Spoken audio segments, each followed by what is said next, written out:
Welcome to the supporting video for tip number 4. Don't buy a new door, patch that hole.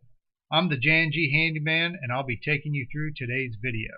In today's video, we'll be dealing with a typical sized hole made in the door from a doorstop, although this one is not where you generally find a doorstop hole.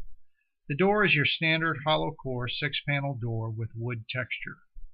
The tools and supplies we'll be using today, starting at the top left, are Zinsser Bullseye 123 primer in a spray can, hammer, nail set, MH Ready Patch, utility knife, 150 grit sandpaper, nail, saw, paint stick, cordless drill with drill bit, all-purpose Bondo putty and putty knife, paint can opener, scrap piece of board, 2P10 glue and activator, rubber band, and a cloth.